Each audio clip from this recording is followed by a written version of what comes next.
Okay, hello everyone, welcome. We have an exciting public shoot tonight. We're going to be exploring the fundamental concept of Batel Beshishim. We have with us Rabbi Amrom Nemeth, but our speaker, Rabbi Amrom Nemeth, was brought up in Golders Green, London, and went on to study in Gateshead Yeshiva and then in Israel. After receiving Samicha, he worked closely with Rabbi Abraham Levy, Alav Shalom, at Naima JPS and the Montefiore College. As some of you may already know, Rabbi Abraham Levy was a key figure in the formation of the Chabura. Rabbi Nemeth is currently the head of Jewish Studies at Naima JPS and Rosh Bet Midrash of the Jewish Learning Exchange in London. He has already given a class to some of the Chabura Talmidim in London on the Sunday night program, but he's here today to give a public shiur on our international online program. Whether you're at the 10% who join us live or the 90% who watch the recording, thank you for being here. Rabbi Nemeth, thank you so much for your time, and the floor is yours. Okay, sure. Hi. So good evening, everyone. It's nice to give this share. I do prefer live. I do find this fairly difficult. It just harkens back to those 2020 days where people were struggling with Zoom and mute and share screen and can you hear me? But I guess that, it's better than nothing. It's very nice to see you all. Thank you for that lovely introduction. It's a pleasure to be here. I did teach the Montefiore for many years. I guess I do remember the initial stages of the Habura and the meetings. And I'm not Sephardi at all by any stretch. My wife is a quarter Moroccan. I think that's the closest I get. And I guess I can share a bit of Torah together. I was just yesterday in the Montefiore Shul in Ramsgate, where he's buried together with his wife. I did a little tour there because that was for Shabbat in Kent. And so I guess that got me in the Spanish and Portuguese mood slightly. And I just pointed out I've given tours there over the years, but I think for the first time I pointed out to the people the clock outside the synagogue, if you've seen it, which says time flies, but virtue alone remains, which does reflect, I guess, the life of Montefiore, who retired early to spend his life helping the Jewish people, and also reflects us here tonight. I guess we're on more substantial pursuits of learning Torah together rather than doing other things that we could do. Okay, so the subject, which I'm going to share the screen with you in a minute, is the number of 60 and where that comes from. And when Sina asked me to do this, I think what I thought in my head I would do, and I've done, is to clarify the common mistakes that people always ask between the rules of Batel and between the rules of 60. And I think there's a lot of confusion between the two. And we'll go through the basic sources inside the sheets. And as well as that, we'll discuss when the rules of 60 and when the rules of Batel don't apply. So just before we share the sheets and we get bogged down with text, you should understand that things that are forbidden become permitted when they are in a mixture. Things don't remain forbidden forever, which goes beyond the rules of Safek. Safek means you're uncertain. And if you're uncertain, then something becomes permitted. Batel is a slightly different rule. Batel means if you're in a mixture and unrecognizable, then you become permitted. And unrecognizable is more of the key. If I've got 3 pieces of meat in my house, 1 in the attic and 2 in the lounge, or I've got 3 pieces of meat for the sake of this share, the same size, and they're all in a pot and 2 of them are kosher and 1 of them are non-kosher, that's the rule of Batel, the rule that the majority trumps and the majority rules. And you'll find that rule, just think of this, get yourself into this slightly before we start with the Gemaras. You'll find this rule everywhere. But not to be confused, although it's similar to Rubai Kakuloi. If you've done most, it's as if you've done all. For example, when you shecht an animal and you do shchita on an animal and you slaughter most of the pipe, it's as if you've slaughtered all of it. Or it's similarly, if you're davening shachar, most people don't know this, but if you're davening with a minyan and the minyan has left in the middle of Chazaras Hashat, people have gone to the bathroom, have gone off to work. If you're left with Rov, if you're left with 6 of the minyan, then so to speak, the Shechina can be contained in that, and that's Rubai Kakulai. Most of it is like all of it. That's not what we're discussing tonight at all. We're discussing a different concept. We're discussing, firstly, a concept of Batel. Batel means you have 3 pieces, Two of them are kosher, one's non-kosher. Because the majority is kosher, everything becomes completely permitted. Even according to the Rosh, the non-kosher food turns into something permitted. It's nishapech, which means it turns and it changes into become mutar. That's what we're going to discuss tonight. And we're going to go a stage further and discuss what happens if it's cooked together and how you get out of this so-called problem of non-kosher taste. And we'll see the essence and the source of 60. So let's go.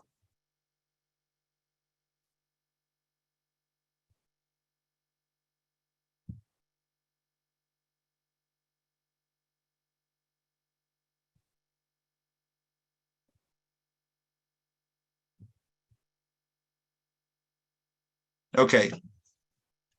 On source 1, we have the last 3 words of the pasuk of Acharei Rabim Lahatot, which means it's a drasha, which means it's not 100% clear in the pasuk that it's referring to this, but in Sanhedrin and other places that we favor the majority. Look at the source 2. Minah HaMilta. How do we know in the yellow line? The Amor Rabbanon, that the rabbis say Zil Basa Ruba, that we go after the majority. Minalan, how do we know? Because it's written, Acharei Rabim Lahatot. You should turn towards the majority in a Sanhedrin, in a court, and in this instance, in a mixture. And that means if you have 3 pieces, 2 are kosher, one's non-kosher, then everything becomes permitted. That's as simple as it gets. But that's classically referred to as something called yavesh b'yavesh, which means they're not cooked together. So far, we're nowhere near the concept yet of 60. 60 is very similar to majority because it looks like it's just above 50. But remember, we aren't discussing that at all. You don't need to have 60 when pieces are dry and not cooked together, and when the taste hasn't left one piece, so to speak, and entered into another piece with heat, with a medium of heat, or with a medium of salt. You don't need that. All you need is the majority. Once you have a majority that you have 2 versus 1, everything is permitted. All you'll see is the Rishonim debate as to how you should eat this. Do we say, so to speak, the non-kosher meat has become cleansed and you can eat it however you like? Or do we say no, that whilst it's in this state of majority, we could be more lenient and eat it in a certain way? Look at the Shulchan Aruch 109.1, which is the bitul of 2 pieces. Chaticha she'ina ru'uya lehitchabed. A chaticha, a piece that's not fitting to be served, which means it's not an honorable piece, which means it will fit into the rules of bitul. Shenit arva ba'achirot, which was mixed with others. Min b'mina, type with type. Yavesh b'yavesh, dry with dry. Dahainu, which means she'ein nivlal, it's not mixed up. V'ha'isur omed ba'atzma, and the isur is standing by itself. Ela shenit arev, only it's mixed. Ve'ein makira, and you can't recognize it.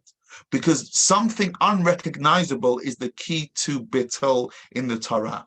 If you can recognize something, if you can identify something, it's not batel, it's not nullified anymore. What makes something nullified is its lack of identity.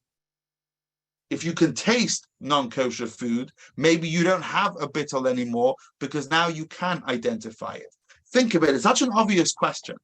You've got 3 pieces. But what connects these 3 pieces together? Why does one piece have to do with the other piece and the other piece? Why not? Why aren't all the pieces in the world of meat connected?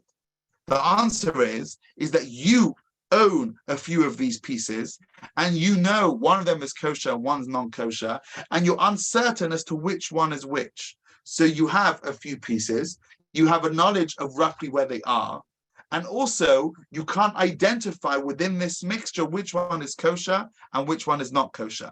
Therefore, you've got it. You now have bitul.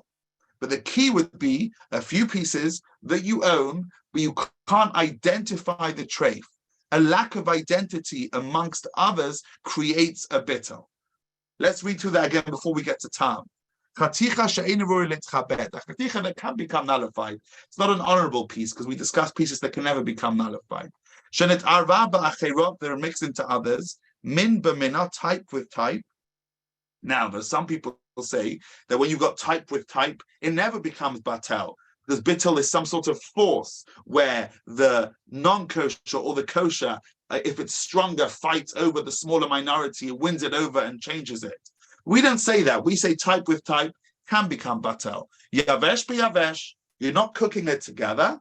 Da'ainu she'ein nivlal, it's not mixed. Flour is debatable. V'ha'isur omed ba'atzmo, and the isur is standing by itself. Ela shenit arev, it's mixed. What does that mean? Ve'eino makira, you don't recognize it. That's an introduction to a bittel. Chad, betray, batel. The last three words of the third line in source 3. 1 in 2 is nullified. Umutar la'achlan adam echad. And one person can eat it. Says the Mechaber, the Shulchan Aruch, kol echad b'fnei atzma, each one by itself. Aval lo yochal shloshtan yachad, don't eat all three together. And that's because we don't say that the bittul has made it completely okay to eat however you like. We say the bittul has mitigated the safek and made it easier to deal with. But that's irrelevant for now because it's a different shiur in itself as to what's the mechanics of bittul. Does it change the actual non-kosher piece to become kosher? Or does it tell you to deal differently with the halachat of safek? That's also a nice share to give, but it's not tonight because we want to get to 60. What you need to know in order to carry on, maybe you know this already, but if you don't, you need to understand that 1, 2 against 1, 3 pieces, let's say they're all the same size, just to minimize other questions that can come up in terms of size and weight as to how bittul works. Imagine 3 pieces the same size, you don't know which one's kosher, which one's not kosher, and because you can't identify this non-kosher piece, it becomes completely batel. And that's all you need. If it's min be'ena mina, if it's type with different types, for example, you have maybe a few pieces together of one type of animal with another type of animal, you don't know which is kosher, which is non-kosher, you may need to have 60 because of a rabbinical rule. But strictly speaking, it will be the same. According to the Torah, as long as it's dry, all you need is a majority. Now think about it before we get further and it gets more complicated. A majority is much, much less than 60, right? It's far, far less. 60 is going to be a far higher ratio of heter that you're going to need inside your mixture. But the moment when it's dry, you don't need to come onto that at all. Now look at source 4. When you have something that tastes non-kosher, does that make it forbidden? It's not obvious. It's obvious to us because we're living up to everything is written down, I guess, and we have so many halachot. It's obvious to us that you can't use a non-kosher pot, and it's obvious to us that if something was touching other food when it was hot, because we know the halacha maybe very well, that it's obvious to us that it would be non-kosher. But it's not obvious to the rabbis because they needed to look for psukim to prove that it wasn't kosher. And it's not obvious that if you have a pot of food that was cooked together, and some of it was kosher and some of it was non-kosher, and because it was heated up, the taste transferred from one to another. It's not obvious that when the taste went into the kosher, that kosher piece becomes asur. Maybe I need to have the actual substance and piece of isur itself to make it non-kosher and to make it forbidden. But if a residue or a taste has gone into my piece of kosher food, maybe that's permitted. And actually, Rashi and maybe the Rambam says that is permitted. And the rabbis were the ones that forbade it.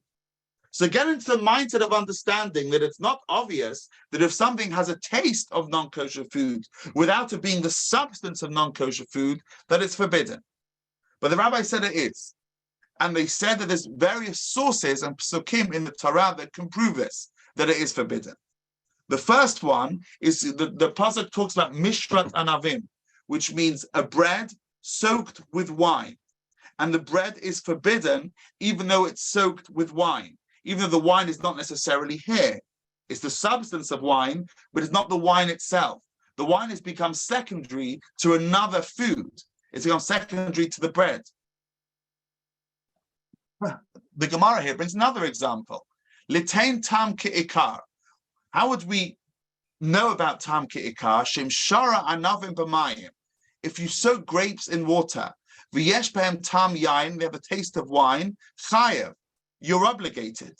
Mikan atadan l'chol haTorah kula. And from here we see to all the other commandments or isurim in the Torah, that if you have taste, that's enough. That I always Rabbi, find a hard one to understand, but there are much Rabbi, easier ones to get into. Can you please zoom in a little bit on the source sheet? Yeah, it's a little sure. bit hard to hear. Yeah, it's a little bit hard to see it. Thank you. One sec, let me just.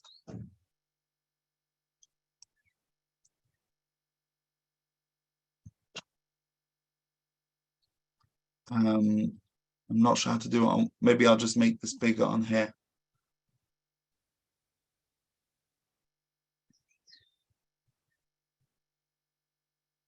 Is that better? Yeah, a little bit, yeah. Not really. It's still unclear. It's good. You can always press the view option on top, I think, and perhaps Me or everyone else? You on your Word document. If you go to view on the menu, yeah, exactly. You might be able to go to zoom on the right. There you go. I think might be wrong. That's too much. Thank you. Oh, there we go. No, that's excellent. That's much better. Thank you. Thank you. Yeah, I could have done this on the PDF, I guess. As I said, I'm out of this whole Zoom thing. I'm sorry. I used to be quite good at it in my day, but I've lost it. You know, they said the whole world would change after COVID. It's not true. I've forgotten this stuff. But anyway, all right. So there's a much easier one. Rabbi Kiva tam ke'ikar minori. Look at the yellow line. How do we know tam ke'ikar? Yalef mibasa b'chalav. We know that meat and milk is forbidden. Now, when the milk has entered into the meat, that's not anymore. The milk doesn't have its own sort of identity. It's become part of the meat. And that's inherently the prohibition of meat and milk. And you only ever have the taste of one in another, which is causing the meat to become forbidden. And so from there, we see that taste is a thing and taste is forbidden. And even if you don't have the entity itself, even if the forbidden substance is not in and of itself without anything else, become part of something else, it's not even identified maybe by sight because it's part of something else, it's still forbidden. Because if it tastes of non-kosher, it is non-kosher. The taste, you could argue, says Rabbi Chanan, determines what the piece is. If it tastes non-kosher, that's changed the status of this piece and it becomes non-kosher. And the final example the Gemara brings is Ge'ule Goyim. We know in Midian, in the desert, when the Jews had the utensils from the non-Jewish people, from the Midianites, they had to purge them and they had to kasher them. And that's how we know all the rules of Hagalat Kalim, of purging utensils that we have nowadays. Well, why do they have to do that? Just clean it with cold water. Why do they have to take the metal? What came through fire goes through fire. What came through water should come out through water. What was inside the utensil? It was taste, a very weak taste. You can even differentiate between milk that's in meat to this kind of taste. And we do that a lot in the Gemara over here. We differentiate between different kinds of taste. But for the purpose of this share, it's irrelevant. In all of these cases, I don't have the Isur itself. The Isur has become part of something else. Think of the Ge'ule Goyim. Think of the purging and the Hagalas Kalim that they had to do in Midian. What were they doing? What was the point of doing it? Because inside the utensils on the side, there was a non-kosher taste. That's all it was. There wasn't pieces of meat inside the pot. So they had all these new utensils to deal with, gold, silver, metals, whatever it was made of, and they brought it. What does Masha tell them? You got what was used as a spit on a barbecue has to be purged through fire, and what was used through water has to be purged through water. Well, why do they have to do that? Because of taste. And taste is the thing. But now that's a whole new world. That's something we've never discussed before. Earlier on, I discussed with you the concept of Rav. The concept of Rav means if you have mostly Heta you have mostly pieces that are kosher, and a minority, less than maybe a 49% of non-kosher is permitted. But now you have to differentiate, and you enter into a whole new territory called taste. Well, how do you get rid of taste? Do you get rid of taste with majority as well? How could that be? Why would majority, if the problem is that you're tasting the Issa and therefore it's recognizable, why would majority make a difference over here? It wouldn't. We need a new set of criteria to determine how to determine whether the pot or the food or the mixture is kosher. The fact that you have a majority seems to be irrelevant, because it doesn't seem to be we're talking about size anymore. It seems to be we're talking about taste. The rabbis have introduced us to loads of psukim telling us, hey, if you taste something, but it's not identifiable for it itself, it's forbidden. Okay, that's really interesting. I didn't know that before. How are you going to kasher that? How are you going to determine whether now something is kosher? Well, majority we know. No, because majority specifically talks to a scenario which is dry pieces. You have a majority of pieces, and we say that's kosher. Here, you can actually taste the non-kosher taste everywhere. That's a problem, say the rabbis. In all over this mixture, you could taste something non-kosher. That's not going to go into Batel. Batel is when you can't taste anything, and you can't recognize Isur at all. It's dry. I don't know which piece is which was shechted, which wasn't shechted, which was a nevela, and which was a kasher. Now I'm dealing with taste. Now with taste, if I've got to get rid of taste, tell me what to do, and tell me how to get rid of it.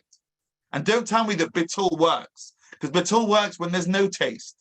Batel is a rule of majority. Here I've got a very different problem. I can identify this Isur everywhere.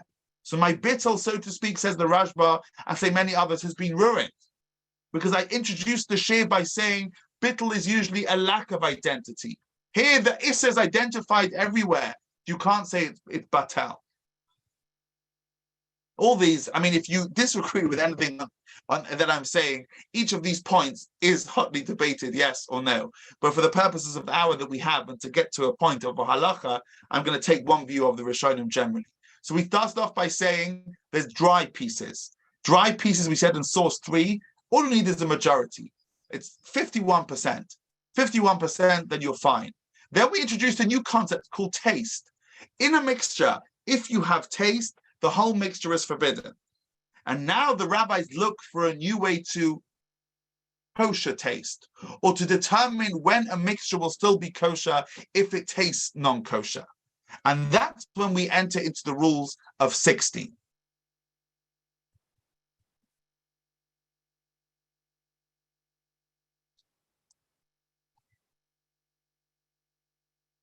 And what you have to consider, I think, at this point, when you want to understand about the rules of 60, I think everyone's heard of 60, I'm guessing, right? So 60 means that you have to have a ratio, generally speaking, of 1 to 60 in order for taste to be permitted. And before I carry on and bog you down with the details, all it means is if someone pours in a little bit of milk into a pot of meat, by mistake, let's say, so you don't go into problems of bitul, isur lechatchila, which means you can't intentionally cause a bitul to happen.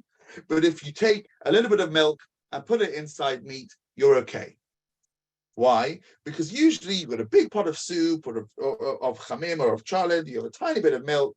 If there's a ratio of 1 to 60, the 60 times meat ratio to this one little piece of milk, and therefore it's permitted. But I want to just discuss, what is that rule of 60? Does every pot has to have 60? Is 60 very similar to the rule of Batel? Batel was majority. Here there's a ratio of 1 to 60. They're both binary figures or numbers that you have to reach. And if you don't reach them, then your mixtures are still forbidden. It's just a very different one. There's a 60 rule for taste, and there's a majority, and that has a source in the Torah, as we'll see, and there's a majority rule for 2 pieces. That's the simplest way to understand. That's how Rashi understands. And therefore, if you ever have a mixture that's less than 60, and the mixture is cooked with kosher and non-kosher together, or a bit of milk together with meat, then it's all forbidden. Or is maybe this elimination of taste nothing really to do with 60, and 60 is just an idea. 60 is just an ideal. How would you understand that? Is it 60 is something you can, to get rid of taste is something you can maybe decide yourself. Rav, you can't decide yourself. A majority, you can't decide yourself. It's not up to you. Whereas taste and determining taste, is that also something you can't decide yourself? And it's strictly very mathematical. And it looks like from the Gemara that it is. It's just the new age, new kind of Roy. When you get to taste, I'm not anymore looking for this 51% number. I'm going to go for a different amount of a ratio of 1 to 60. Irrelevant maybe of whether I can now taste it or not. Irrelevant of whether I taste it and there's 1 to 40 and I put it into my mouth, or I ask a non-Jewish person to do that and he can't taste it. I've got to get to 60. Once taste spread around, once there was a presence of this taste all around the mixture, I've got to get rid of it 1 to 60. It's a very binary, exact figure. And that's not how we understand. And 60 is an idea. 60 is not a definite. And I'll prove it to you. From the Gemara, it's so much easier to understand like that. Just think before we go on, we're moving away from Batel, we're moving into getting rid of taste. It's a very different set of rules. It needs 1 to 60. Is 1 to 60 an idea? Is 1 to 60 a must? Is it recommended you go to 60? Or do you have to go to 60? If not, everything's forbidden from the Torah. Amar Reb Chia, look at the blue. Thank you for that zoom. It's much clearer now. Clearer for myself as well. Amar Reb Chia ba'aba, Amar Bishur b'levi, Mishum ba'kapara. I would read it ba'kafra. Kol isurim shebetorah Beshishim. All isurim in the Torah are 60. Amar lefanav Reb Shmuel bar Rav Yitzchak, Rabbi, ata oimer, do you really say that? Hachi Amar Rav Asi, Amar Reb Bishur ben Levi, Mishum ba'kafra. You have to eliminate taste if it's mixed together with 100. All right, that's a nice debate. I guess 60 or 100. We haven't necessarily heard of 100, but then maybe we paskin that it's 60. That's just interesting. There's two views. One expressed is that you eliminate taste with 60, and one expressed is that you eliminate taste with 100.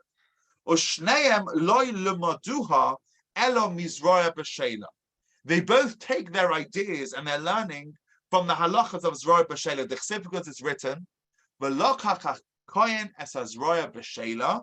But Tanya, I'm going to explain, and we learned B'Sheila ein B'Sheila ela shlema. Rabbi Shimon ben Yochai omer ein B'Sheila ela shenispashla ima ayil. What it's only cooked. It's only the word B'Sheila refers to when it's being cooked with the ayil. I want to show you a Rashi, and then I'm going to go back to explain what's going on. Zerua shel ayel nazeh who. I'm just going to close the door 1 sec.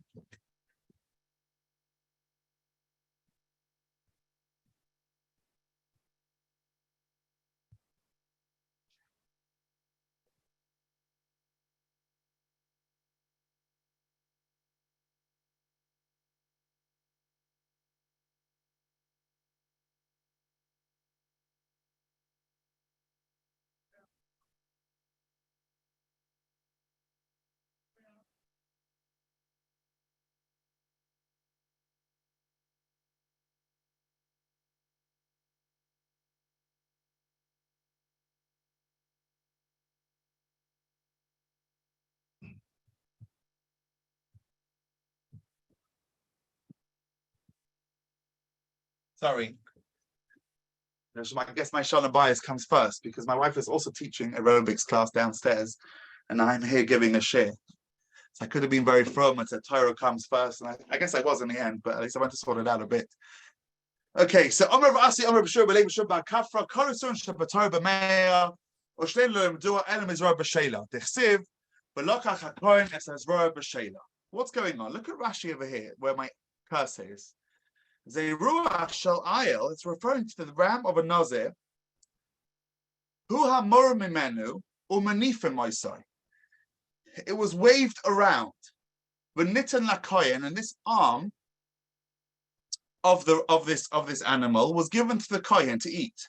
But also lazarim, and it was forbidden for a non-kohen, for a zara, to eat it. But ha'ayil kula, and the rest of the ram nechal the bail of the ashlamim.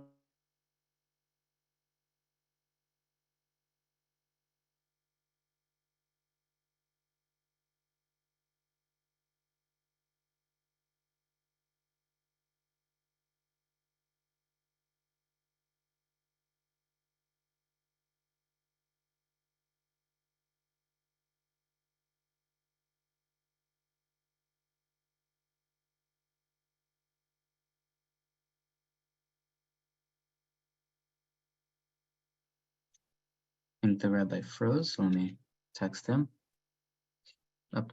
Here he is. Sorry. No worries. You've got this part of the ram that's forbidden to be eaten by the Israel, yet it's still cooked together. So how could you cook a non-kosher piece? Because vis-a-vis the Israel, he can't have the arm of the ram. There's the ram that they offered up as part of his atonement of his Nazir process. And whilst when they cooked this ram, the Gemara tells us they cooked the part of the leg, which was only meant to go to the Kohen, together with the rest of it.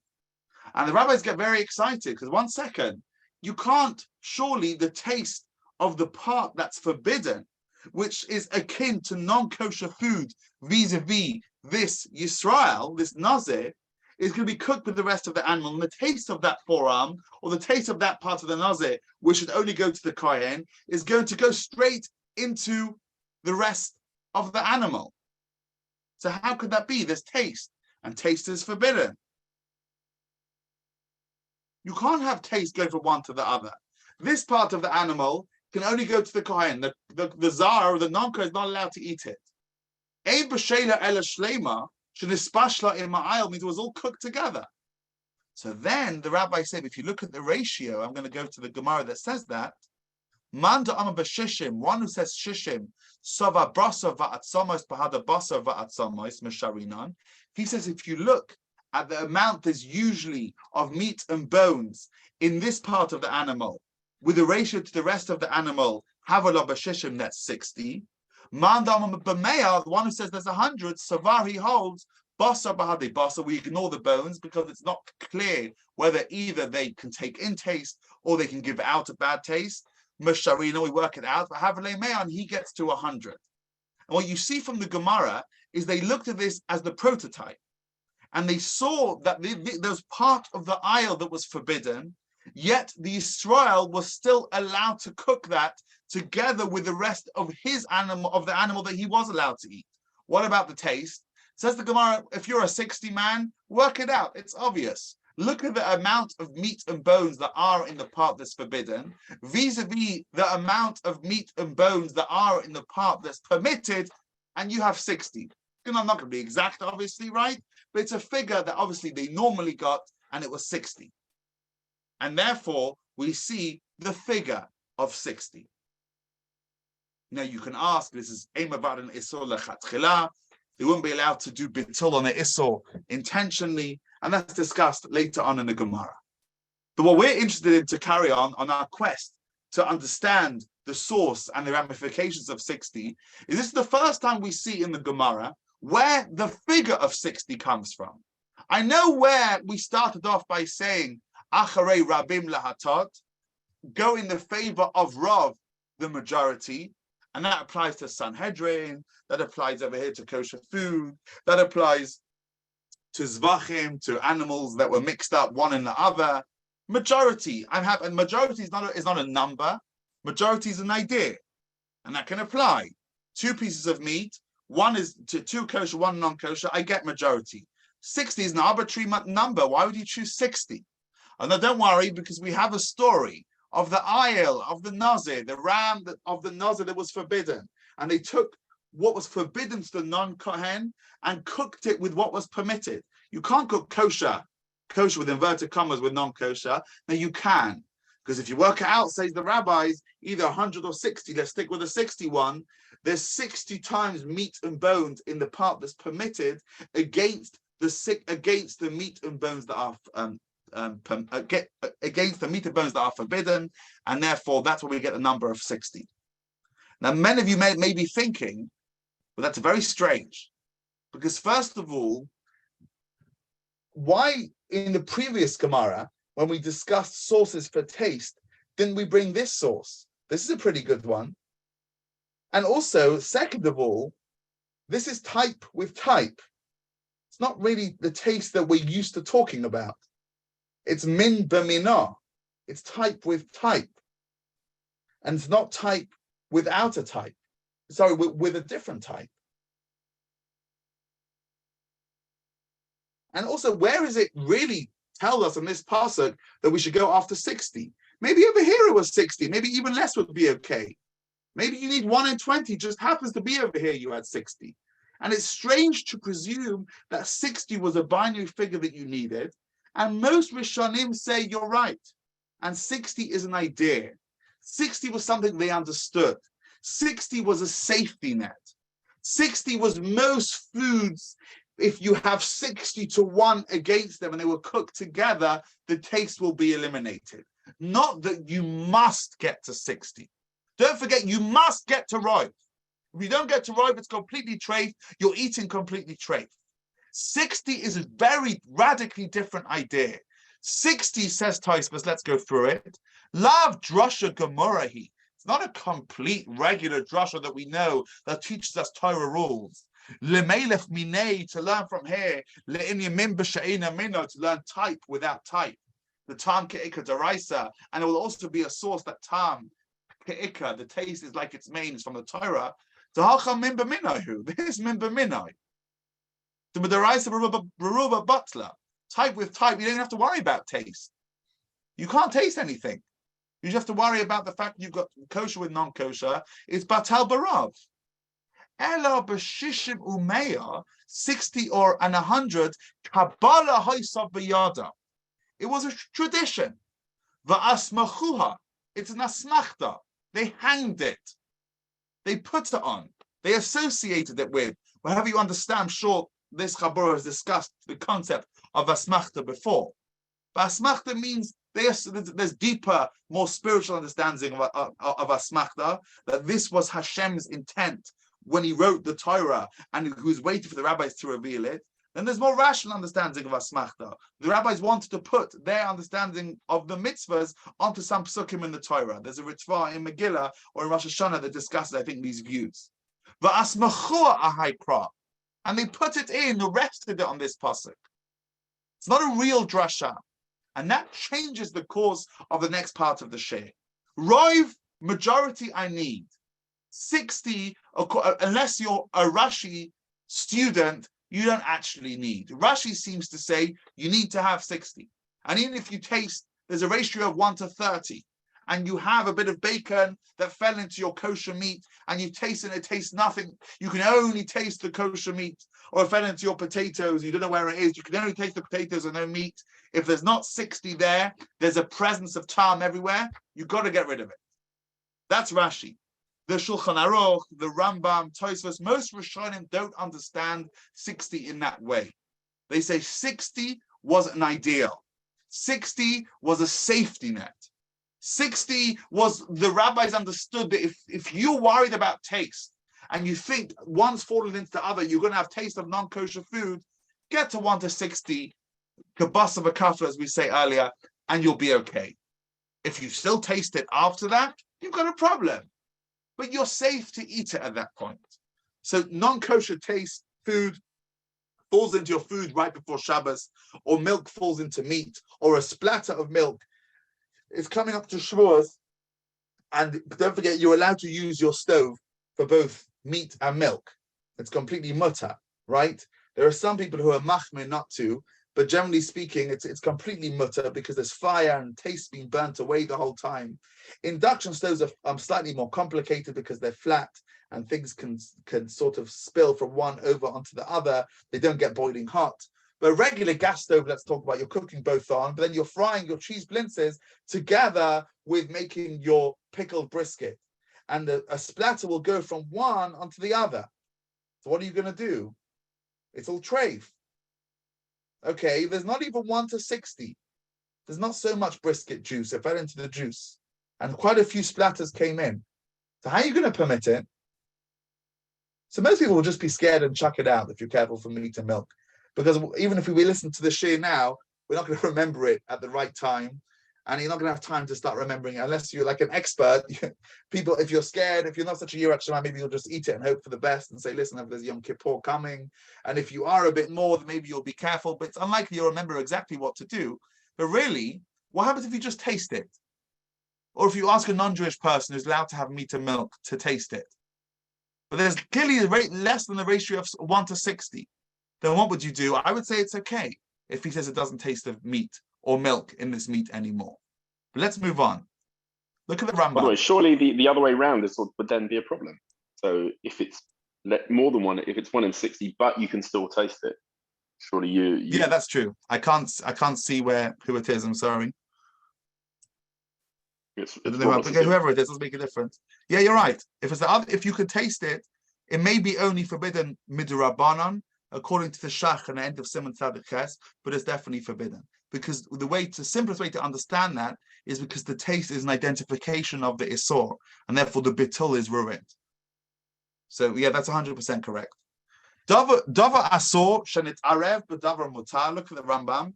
Min b'she'eno minah b'notein tam. Something forbidden that was mixed with something permitted. Type without its type. It's all about the taste. Type without its type with meat, let's say meat with potatoes. You've taken out the meat. You saw it was non-kosher. Now there's taste everywhere. But not 10 tam. There's no mention of 60. Taste it. 60 he does mention much later on. But that's not what you need to do. How are you going to taste it? So you have to ask a non-Jewish person to taste it. You can't taste it. Or if it's milk with parav, then you can taste it if you want to mix it then with meat. But generally speaking, you have to ask something called the kfela, as we'll see in a minute. Or mimba mina, she'ef shalamad al tamai, type with type, kosher meat with non-kosher meat, you can never find out its time. Then what happens? You batel barov. Majority is okay. Taste was about taste. Even if there's a presence of it, it's so everywhere, if you can't taste it, it's okay. Okay. Says the Bet Yosef, Umadivri HaRambam, the Parak on source 7, the top line, Parak Tesvav, Nira, Mehilchas Machoros Asoros, Nira it appears, the Chol B'Sha'ena Mina, anything that's not in its type, the Efsha Lemekem Atama, well, you can determine it by its taste, Lo Share Alidei Kfela, you have to get a non-Jewish person to come in and taste it. If there's its taste, Afagav the Ispe Tvei Mishishim, the person who just commented before, this is your comment. Even if there's more than 60, Asor. Be Omad less Beitama, this is what I want. And if he says there's no taste, Afa Pishu Pachot Mishishim. Even if it's less than 60, Shari, it's permitted. Shishim wasn't a number you've got to get to. Only when you can't determine the taste. Maybe there's no non-Jewish person around. Or he gives an example of min, amino, and eino minah, which is discussed later on in this siman, which we're not going to discuss now. But the Rambam, according to the Bet Yosef and the Kesef Mishnah, well, I guess it's the same, right? He says that shishim is an idea, is to get to if you can't determine it yourself. If you're 1 in 30 in these blintzes on Erev Yom Tov, and you get a kfela, a non-Jewish person to come and taste it, he's allowed to, it's permitted. And that's what we're pasek in the Shulchan Aruch. Isor shenit arev beheta. This is Shulchan Aruch, Tzadik Ches 1. Isor that's mixed up in heta. Min b'she'ena minah, type without its type, 2 different types. Chelev, fat shenit arev basar is mixed with meat. Yitamenu goy, the non-Jewish person can taste it. Im omer, if he says she'ein bo tam chelev, it doesn't taste of fat. Or she'amar sheyesh bo tam, or he says it does taste. Ela shehu pagum, only it's a bad taste. It's not a taste that should be forbidden, it's permitted because it's bad. mutar, it's permitted. As long as it won't ultimately become better, as we'll see in another time. Now look at this. He can't know they're relying on him, because if he knows they're relying on him, then he might trick them to say that it does or it doesn't taste. And we'll discuss that now in a second. If there's no one there, like we saw, the tomo to taste it, beshishim, then work out in 60. If it's type with type, you can never determine if there's two pieces of meat, one is nevela and one is kasher, you're not going to be able to work it out. You can use 60, but 60, and if that's the only thing you've picked up from the share, then that's enough. Because Rav is something you've got to get to. According to Mos Rishonim, 60 you don't have to get to. You could do it yourself. You can taste it yourself. How are you ever going to taste it? What if it's truma? You can give it to Yisrael to taste if you're a kohen. You can give it to a kohen to taste because he's allowed to have truma. Otherwise, you get a non-Jewish person on the scene who's allowed to taste. And then you don't have to worry about the maths. If maths is not your thing, then work out the taste. So says the Rambam, says the Mechaber, says the Shulchan Aruch, non-kosher that spills into kosher, get a kfeila. Ve'ein, says the Ramah in the brackets, Ve'ein nohagim achshav lismoch agoy. We don't nowadays rely on the non-Jew. Or mesharinan hakol beshishim. And we work out everything with 60. Now, it looks like for the Ashkenazim, we are saying that you always need to have 60. Again, we said, Rav, you've got to have 60, according to the Rambam, is an idea. Rashi seemed to say, I'm sorry, I didn't actually go through with this earlier. If we have time, we'll go back. Rashi seemed to say you need 60 come what may. And even if you taste a bit of food, and there's a ratio of 1 to 30 or 20 or 40 or 50, you need to get to this binary figure of 60. And so to speak, the bittel number 2. It's the bittel of taste. Just like there's a bittel of majority for 2 pieces, there's a new bittel, the bittel of taste. The Rambam didn't understand like that. 60 wasn't the bittel of taste. 60 was the maximum you usually get. It's unlikely that after 60 you can still taste it. But Rashi says, no, 60 you've got to get to. And it looks like the Ashkenazim are saying that the Ramah says that too. Umasharinon hakol beshishim. You always have to work out 60. But even that is not because he says you always need to have 60. And Rabbi Kiva Eiger, and I remember in the past, people saying, well, because a lot of this is about whether you could trust non-Jewish people at the time. And people were saying that the Sfardim had more integration with the non-Jewish people, and therefore they would be able to trust them if they would taste. Whereas the Ashkenazim in Poland were always being abused, and therefore they wouldn't be able to trust them. I don't think that's correct at all. And if you look at any of the mainstream commentaries, they take it away from this kind of discussion. And says Rabbi Kiva Eiger, even the Ashkenazim would say you can taste it. And even if there's a ratio of less than 60, it's permitted. So why are we not accustomed to rely on it? So if you look at this is probably the hardest source I'm going to do today. So if it's hard, not because I'm underestimating anyone's intellect, was because it's hard to do it in the time space that we have. So that's all. I'm going to go through it anyway. Ve'en nohagim achshav. We don't now are accustomed to go through to say 60. Lo yodati tam nachon bezeh. I don't know the correct reason for this. Why are you not noheg like that? V'ola yesh loma. Most of the Rishonim said you can. Maybe you can say it's not that the Ramah said, like Rashi, you've got to get to 60. He didn't like taste. But there's different reasons as to how you believe this kfeila, this non-Jewish taster. And we're concerned for either of these two reasons, and I'll explain. The anon chashinon lechumrot kol hashitot. The Ramah is just being extra kept in covering all his bases. Because when someone's believed, there's always different reasons why they're believed. There's rules of witnesses. There's rules of eidecha nemon b'yisurin. One person is believed with things that are forbidden and permitted. Al pishnayim edim yakum dava. 2 people are believed. You get married with 2 people, with 2 witnesses.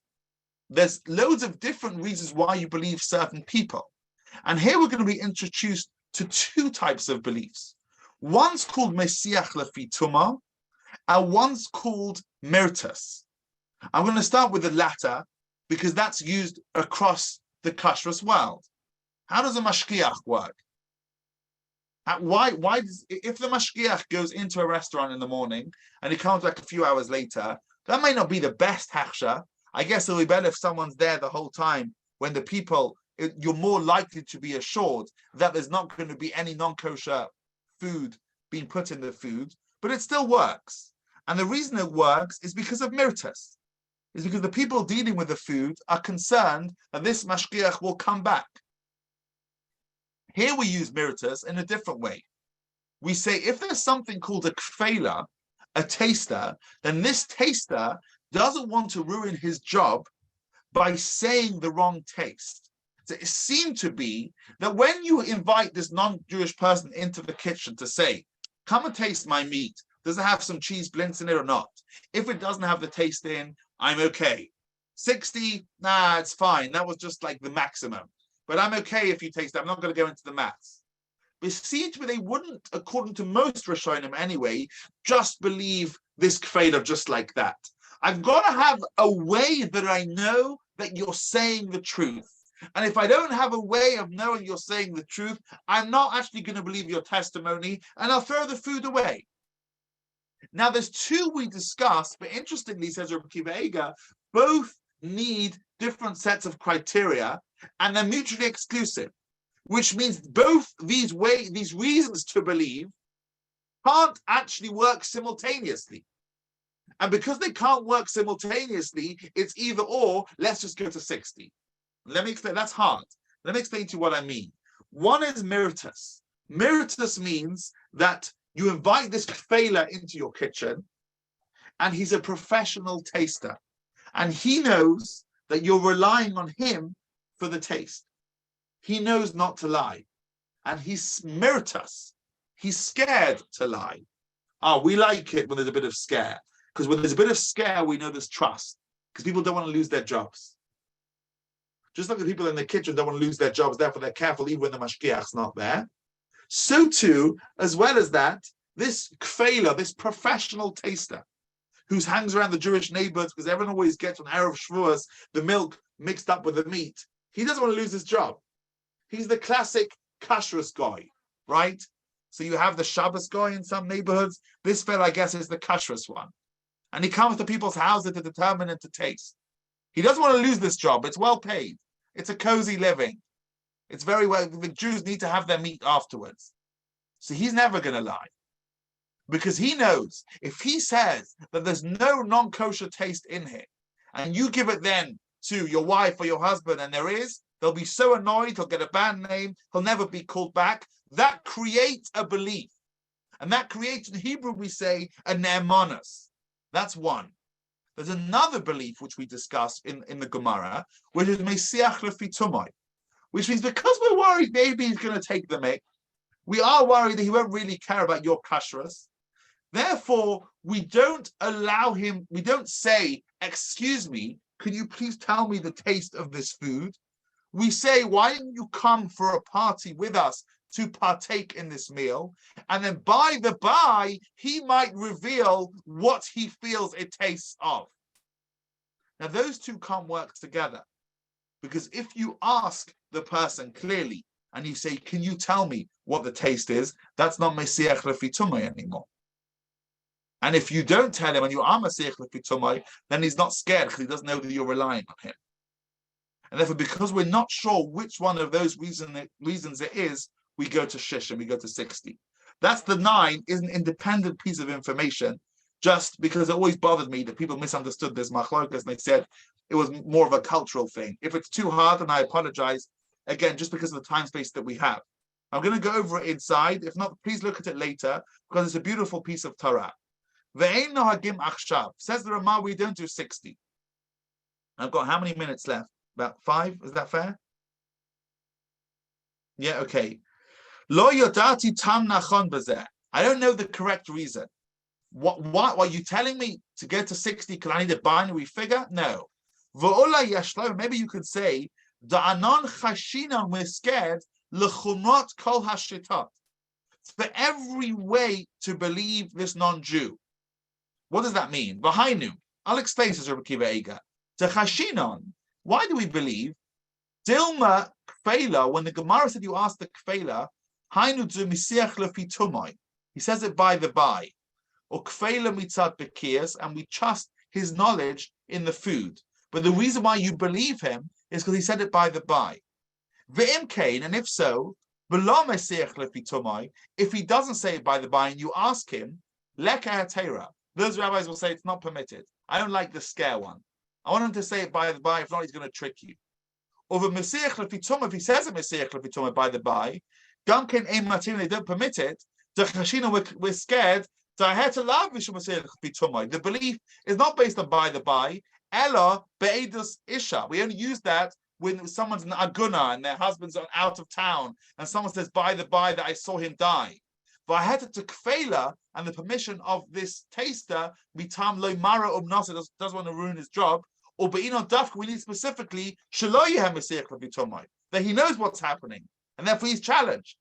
And we don't know which one of these belief systems we should go like. So the Ramah in he's machmeh, because you know what, forget the whole taste thing. Not because I believe that you can't go below 60, but because the reasons why you believe this non-Jewish kfela, I'm unsure of. And they can't work together. Is it Mesiach Lefitumai, and therefore you don't challenge him because he doesn't know you're asking him? Or is it challenging him, and therefore it's not by the by? I don't know which one. They're mutually exclusive. They can't work simultaneously, so leave it just to 60. But not because you need 60. Look at these last words. Rashi, to compare 60 to Roy. So they're both binary figures. Lo mahani to Ima. It's not going to imke gamal timus Yisrael lo mahani. If so, then the Jewish person should never be able to taste. We know that can be true. The Jewish person can taste. There is such a thing as te'ima. Then because this kfela, it's about trust. We don't trust this non-Jewish kfela. But a Jewish person can. So it can't because we're really inherently bothered with tasting below 60. That's the end. And there's two parts, which if I'm invited back, I would speak about again next time. These are they. We've said Batel, we've said Shishim. This Shishim is an ideal. There's many exceptions, but the two ones I thought maybe we could discuss another time are marmid and non-kosher cheese, which means you have a non-kosher rennet, and it's, although nowadays with all the vegetarians, you don't really have animal rennet which hardens cheese, you have vegetarian rennet. But it's irrelevant. Cheese is still non-kosher because it was like a very extreme gezerah they made, which can never be abolished until we get another Sanhedrin to abolish that one. Now, you have the percentage of rennet related to the rest of the cheese is very minute. It's tiny. It's very small. Yet the whole cheese is still forbidden and nothing's permitted. Why is that? You're above 60. Is it because you can taste it? You can't taste it. No one ever bites into a bit of hard cheese and says, oh my gosh, that was delicious rennet. Or rene, I don't know how to pronounce it, I'm sorry. Im Hamed Gavina, look at number 10. Ba'or kevas kashera, with the skin of a kosher, of the stomach of a kosher animal. Yesh tam basar, if it's got the taste of meat, asura, v'im lav v'teres, if not, it's mutar. And the Shach explains why. Avul hamamed ba'or kevat nevela, if you take a non-kosher stomach of an animal to harden the cheese, but treifa or behemoth tmeya asur b'chol shahu, even a tiny bit is forbidden. And why is that? You're above 60. You're 1 in 200. So maybe if you could taste it, no, you can't taste it. You're below the ratio of 1 to 60. You're above 1 to 60. So why is this non-kosher cheese forbidden? It's Batel. It's Batel. Batel, there's definitely more than a majority. There's not even a taste. The answer is because it's not Batel, because it's recognizable everywhere. And we started off the shir by saying the essence of Batel is the lack of recognition. As soon as you can recognize something, it's not Batel. Here you could recognize the cheese is hard because of the rennet in it, and therefore you can see that there's rennet in it, and I can't say something's Batel if I could determine the reason why it's the shape that it is because of that. And if it's recognizable everywhere, it's irrelevant, 60, 100, 200, it's not even Batel. It's not even considered to be in a mixture because I can see where it is. And I just put in for lab-grown meat. I know people have discussed this. Rabbi Hennigsberg, I think that's his name. I don't know if he's spoken on here. He was a rabbi in London. He moved back to Eretz Yisrael. He once discussed this when I taught him Montefiore a couple of years ago. And I don't want to quote him because I don't remember if he said this exactly, but from what I remember, with lab-grown meat, when they take a few tiny cells of actual meat and they use that to make a massive piece of meat, which is the meat of the future, let's say, that maybe would still be meaty. Oh, you'll say it's batel. There's a very small amount. It's above 60. It's not. Because the reason why the meat is only because of that tiny part. And therefore you wouldn't say it's undefinable. And then finally, I think we'll leave number 12 for next time because it looks like we've run out, and that's its own little piece. Just to summarize before I stop, if you want to differentiate, which is the purpose of the share, which is what Sinna discussed, Batel Barov is a figure. It's 51%. 3 pieces of meat. It's a majority. How you exactly work out the majority, if you're thinking, there are discussions of weight, etc. A majority. That's enough.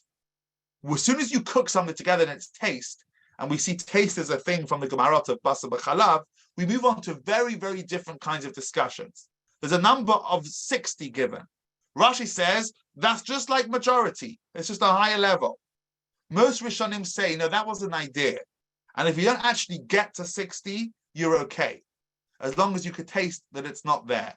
It looks like from the Shulchan Aruch that the Ramah says we need to have 60 always. But says Rabbi Kiva Eger, not because he says 60 is a binary figure, it's because he's very uncertain about asking this kfeilah, this non-Jewish taster, to come. He doesn't know which belief system to put, so to speak, onto him, and therefore he says leave it and just go after 60. And finally, we started off the shir by saying bittul is about lack of recognition. So when you can recognize in a ma'amid, when this is hard, the cheese, only because of this small bit of rennet, it's not only is it not bottled the taste, it's not batel at all. It's not considered to be indistinguishable, and therefore even bitul is not there. And therefore you could argue with this lab-grown meat, is it parav? If it's from a non-kosher animal, is it kosher?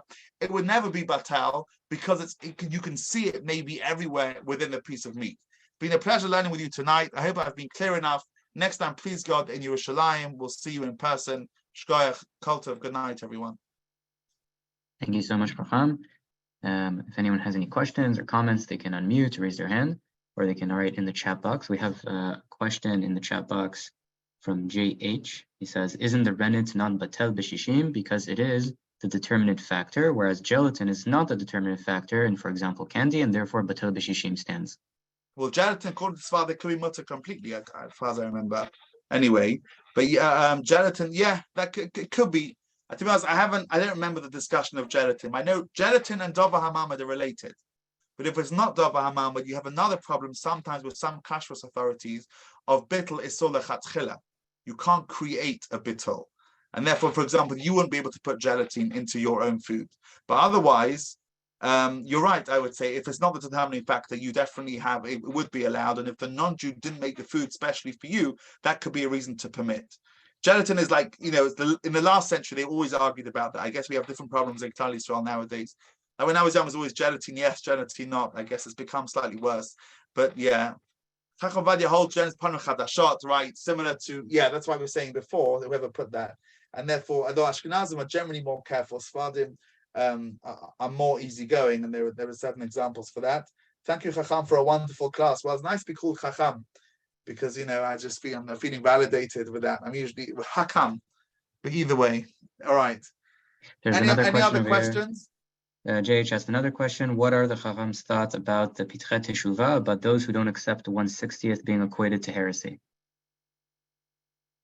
Is that from Yeshua ben Zadon? No. Because I think he threatened that he would ask me this question. He's one of my students now. He comes to learn with us, a lovely, lovely guy. And he told me he's going to speak about, but just explain the question again.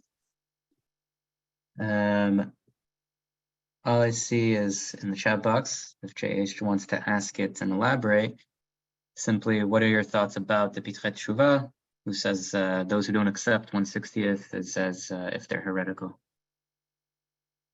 Yeah, I would agree with that. I would say so.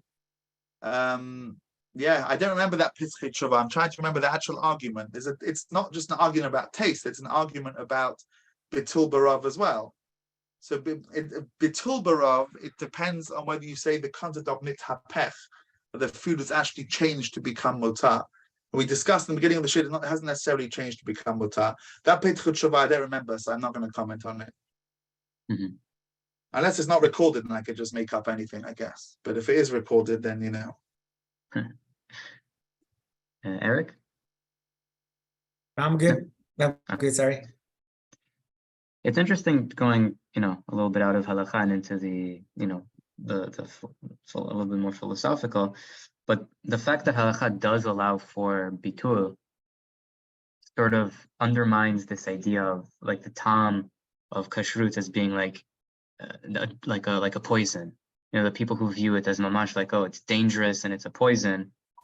If it's actually like viewed as that, as it's like harmful to your soul, then we don't have a concept of bitul. You wouldn't say, oh, it's batel beshishim by a little bit of rat poison in my sandwich.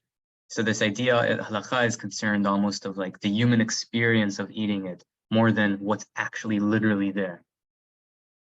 Yeah, I agree. It's hard to understand like that. I mean, with the rabbinical rule, it's much easier. We never say such a thing. I mean, not we never say, like the Meshech Chochmah explains that all rabbinical rules aren't inherently bad. They're just, the reason why you have to keep them is simply because the rabbis have instructed them.